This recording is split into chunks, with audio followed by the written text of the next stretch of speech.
India voice, आपकी सोच, आपकी आवाज। के आगे की परंपरा में 4 तीर्थंकर वाराणसी में पैदा हुए। एक जैन तीर्थंकर श्रावस्ती में पैदा हुए और 14वें यानी 24वें तीर्थंकर भगवान महावीर का महापरिनिर्वाण उत्तर प्रदेश के अंदर ही पावागढ़ में हुआ था, जो कुशीनगर जनपद में पड़ता है। अनेक संतों ऋषि मुनियों की भूमि ये है और यह वर्ष सिख परंपरा के 9वें गुरु तेग बहादुर जी महाराज की 350वीं शहीदी दिवस का वर्ष भी है। लखनऊ में वह गुरुद्वारा है जहां गुरु गोविंद सिंह जी महाराज जब पटना साहिब में उनका जन्म हुआ था, उसके बाद जब उनको लेकर के वे जा रहे थे तो लखनऊ गुरुद्वारा में रुके थे। वह स्थल भी लखनऊ में मौजूद है, इसी लखनऊ में मौजूद है। देश के प्रथम स्वतंत्र समर की भूमि उत्तर प्रदेश रही है। मंगल पांडे बलिया के रहने वाले हैं। प्रथम स्वतंत्र समर में मेरठ धन सिंह कोतवाल के नेतृत्व में ब्रिटिश हुकूमत की जड़ों को हिलाने के लिए वहां पर उन्होंने उस लड़ाई को नेतृत्व दिया था। झांसी की रानी लक्ष्मीबाई, उन्होंने झांसी के से लड़ाई लड़ी थी और अंग्रेजों के छक्के छुड़ा दिए थे। 1857 में मात्र 23 वर्ष की उम्र में झांसी की रानी लक्ष्मीबाई उस लड़ाई को लड़ रही थी। यह भी 1857 के प्रथम स्वतंत्र समर की गाथा को उन्होंने झांसी के मैदान में अंग्रेजों के छक्के छुड़ाने के काम किए थे। भारत की स्वाधीनता आंदोलन में अनेक ऐसे अवसर भी उत्तर प्रदेश के अंदर मिलते हैं जब पंडित राम प्रसाद बिस्मिल के नेतृत्व में क्रांतिकारियों ने अंग्रेजों के खजाने को लूट करके इसी काकोरी में ट्रेन एक्शन की घटना को अंजाम दिया था। चोरी चोरा की ऐतिहासिक घटना भी गोरखपुर में हुई थी। ये सभी देश की आजादी से जुड़े हुए हर महत्वपूर्ण या देश के हर महत्वपूर्ण पड़ाव का स्थल उत्तर प्रदेश रहा है। और उस उत्तर प्रदेश के लिए इतनी बड़ी आबादी के सामने इस सभी प्रकार की उसका समग्र विकास हो, इन सुविधाओं से वह संपन्न हो, इन सब के लिए एक सामूहिक प्रयास, केवल सरकार के द्वारा नहीं कि स्तर पर नहीं, बल्कि हम सब के सामूहिक प्रयास से ही वह चीजें आगे बढ़ सकती हैं। और उसी प्रयास के दृष्टि से इस प्रकार की कॉन्फ्रेंसेस हम लोगों के लिए बहुत महत्वपूर्ण मील के पत्थर साबित होते हैं। मैं इस अवसर पर सचमुच मुझे बहुत अच्छा लगा यहां पे इन महानुभावों के द्वारा जो मंच पर बैठे हैं, लेकिन उन्होंने अपने गुरुजनों के प्रति पूरा शिष्टाचार और सम्मान प्रस्तुत करने का कार्य किया। मैं देख रहा था जब पीजीआई चंडीगढ़ के प्रोफेसर हरबीर सिंह कोहली वो खड़े रहे तो मैंने उनको कहा, मैंने कहा सरदार जी थोड़ा बैठ जाइए। कहे आप इसका भाई सरदार है तो सरदार और शिष्टाचार। तो मैंने कहा मेरे गुरुजी हैं गुप्ता जी, मैं कैसे बैठ सकता हूं। ये है प्रोफेसर भीमन खड़े हुए तो उन्होंने सबसे पहले अपने गुरु को याद किया। हमारा यही संस्कार हमारी प्रगति का और विपरीत परिस्थितियों में चुनौतियों से जूझने की ताकत होती है। विरासत के प्रति सम्मान का भाव यही हमारे विकास का आधार बनता है, हमारी नींव को मजबूत बनाता है। और मैं इसके लिए खासतौर पर 35 वर्ष के बाद प्रोफेसर हरबीर सिंह कोहली वापस अपनी मातृ संस्था में आकर के जिस संस्था के वे अध्यक्ष हैं उस संस्था के इस नेशनल कॉन्फ्रेंस में आज वे स्वयं आकर के उन्होंने अपनी मातृ संस्था को भी देखा, उसकी प्रोग्रेस को भी देखा। सचमुच उनको, क्योंकि जब प्रारंभ हुआ होगा, फर्स्ट बैच था, स्वाभाविक रूप से संसाधन नहीं रहे होंगे, साधन नहीं रहे होंगे,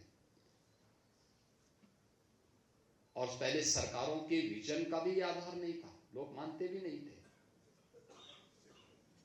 सरकारें पहले इसको फिजूल खर्ची मानती थी, पैसा नहीं देती थी। मैं भौचक था जब आकर के देखता था उत्तर प्रदेश के अंदर, यानी हमारे आने के पहले उत्तर प्रदेश में गवर्नमेंट के स्तर पर 1947 से लेकर के 2017 तक केवल 17 मेडिकल कॉलेज बन पाए थे। 25 करोड़ की आबादी में 17 मेडिकल कॉलेज। डिस्ट्रिक्ट हॉस्पिटल की स्थिति बड़ी खराब थी, बहुत ही खराब थी। पहले वहां पे ओपीडी शुल्क 5 रुपया लिया जाता था 1993, 94, 95 तक। एक गवर्नमेंट आई, उसने कहा माफ कर देंगे, और माफ किया, लेकिन उसके बदले पैसा नहीं दिया। वे आप कम से कम वहां के सामान्य डे टू डे के जो खर्चे होते थे, साफ सफाई के लिए, बेडशीट के लिए, मरम्मत के लिए, इस पैसे का वो लोग उपयोग कर लेते थे। पैसा भी नहीं दिया। परिणाम क्या था? एक अराजकता, गंदगी, बहुत ही वैसी स्थिति, अस्त व्यस्त स्थिति थी। उत्तर प्रदेश जैसे राज्य में 75 जनपद हैं, 18 हमारे डिविजनल हेडक्वार्टर हैं, 350 तहसीलें हैं, 825 हमारे पास ब्लॉक हैं, 762 हमारे पास अर्बन बॉडीज हैं, 17 म्युनिसिपल कॉर्पोरेशन है, और इसमें केवल 17 मेडिकल कॉलेज।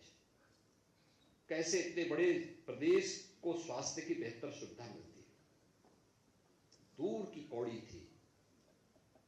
लेकिन हम आभारी हैं प्रधानमंत्री मोदी जी के भी, और उत्तर प्रदेश की हमारी टीम और यहां के चिकित्सकों ने जो हमें इसके बारे में पूरा सहयोग किया, सपोर्ट किया। आज मैं कह सकता हूं उत्तर प्रदेश के पास, हमारे पास 80 मेडिकल कॉलेज हैं। उत्तर प्रदेश के अंदर हम लोगों ने हर जनपद में एक मेडिकल कॉलेज भी बनाया है। और जो अभी हमारे डिप्टी सीएम बता रहे थे कि हमने हब एंड स्पॉक मॉडल पर, हमने उसका सबसे बेहतरीन उपयोग किया था जब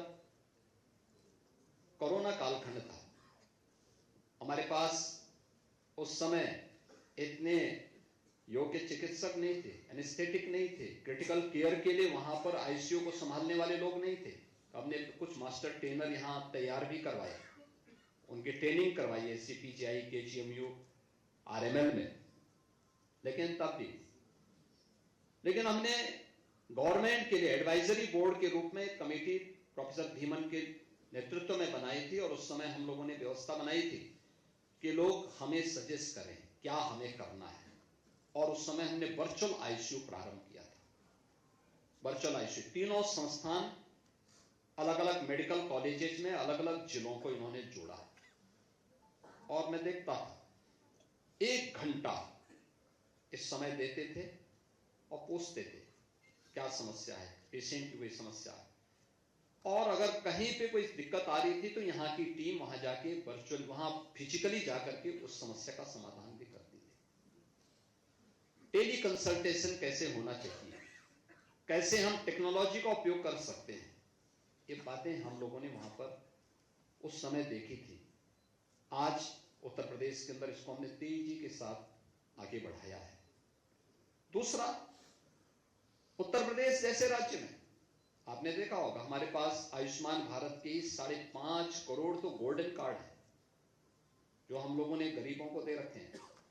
मैं अपने सीएम रिलीफ फंड से, आप अनुमान करेंगे, सीएम रिलीफ फंड से उत्तर प्रदेश का कोई भी व्यक्ति अगर आता है, डॉक्टर को ये अच्छे इंपैनल्ड हॉस्पिटल से अप्रूव करा के भेजा हुआ है, मैंने अकेले 1 वर्ष में अब तक 1300 करोड़ रुपए केवल गरीबों के उपचार के लिए खर्च किया है।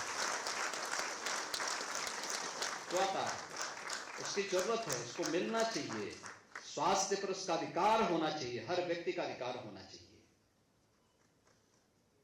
ये सभी प्रकार की सुविधाएं हर जिले के अंदर, क्योंकि मुझे लगता है कि एसजीपीजीआई बनने के बाद प्रारंभिक दिनों की बात छोड़ दें, शेष उसके बाद एसजीपीजीआई जैसे संस्थान उपेक्षित से हो गए थे।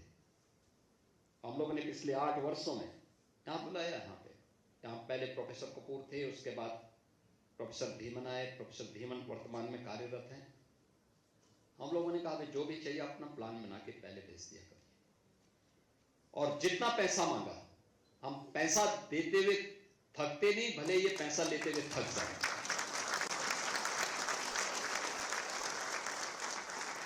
गवर्नमेंट के स्तर पर कमी नहीं है, क्योंकि आज उत्तर प्रदेश बीमारू राज्य नहीं, देश का टॉप के 3 राज्य जो रेवेन्यू सरप्लस स्टेट हैं, उनमें से यूपी एक है। आज से पहले बीमारी थी तो प्रदेश भी बीमार हो गया था, पैसा भी नहीं था। हमने मेहनत की, टीम वर्क से कार्य खड़ा किया। आज परिणाम है, Uttar Pradesh revenue surplus state है।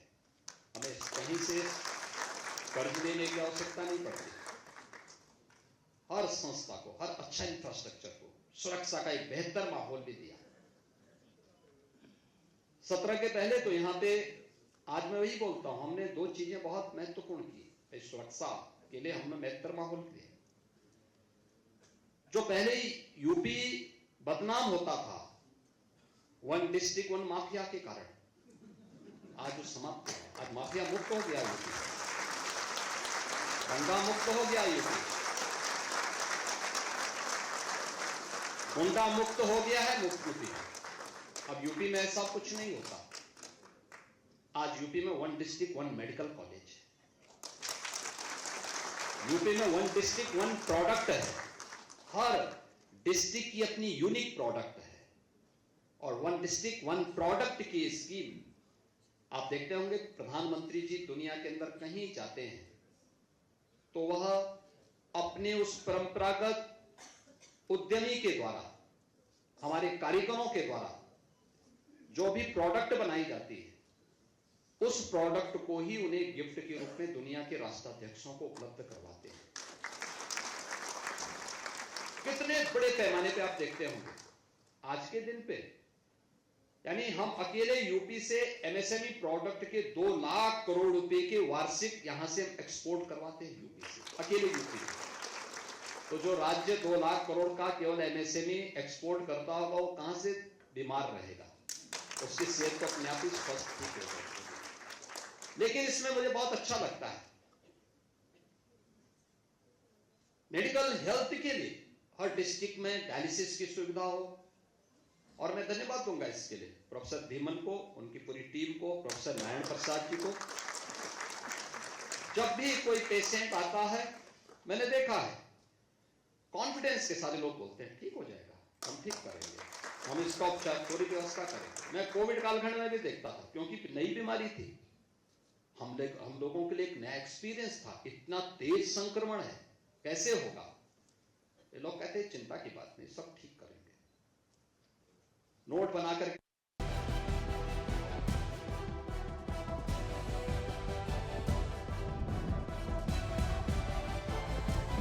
इंडिया वॉइस, आपकी सोच, आपकी आवाज।